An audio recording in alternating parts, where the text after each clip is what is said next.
সবাইকে স্বাগতম স্পোর্টস আপডেটের আজকের ভিডিওতে।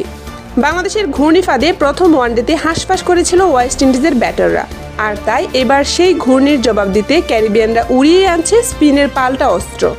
হ্যাঁ, ঠিকই শুনেছেন, বাংলাদেশের বিপক্ষে দ্বিতীয় ওয়ানডের আগেই দলে যোগ দিচ্ছেন বাঁহাতি স্পিনার আকিল হোসেন।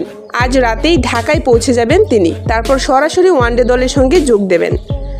প্রথম ম্যাচে ওয়েস্ট ইন্ডিজ খেলেছিল 3 স্পিনার, গুডাকেশ মোটি, খারি পেয়েরে এবং রস্টম চেজ।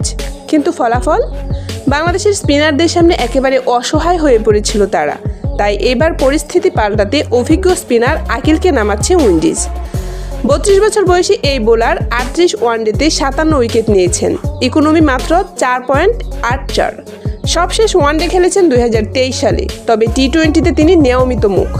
এখানেই শেষ নয়, দলে প্রথমবারের মতো ডাক পেয়েছেন তরুণ পেসার রামন সিমন্স। অন্যদিকে 2 পেসার জেডিয়া ব্লেডস ও শামার জোসেফকে দেশে ফেরত পাঠানো হচ্ছে, অর্থাৎ স্পিন আক্রমণই হবে ওয়েস্ট ইন্ডিজের প্রধান অস্ত্র। কালকের ম্যাচে তাই দেখা যেতে পারে স্পিন বনাম স্পিনের দারুণ লড়াই। আপনার মতে ঘূর্ণিযুদ্ধে কারা এগিয়ে, বাংলাদেশ না উইন্ডিজ? কমেন্টে জানিয়ে দিন আপনার মতামত। আর ভিডিওটি ভালো লাগলে লাইক, শেয়ার আর সাবস্ক্রাইব করে পাশে থাকুন স্পোর্টস আপডেটের সঙ্গে। ধন্যবাদ।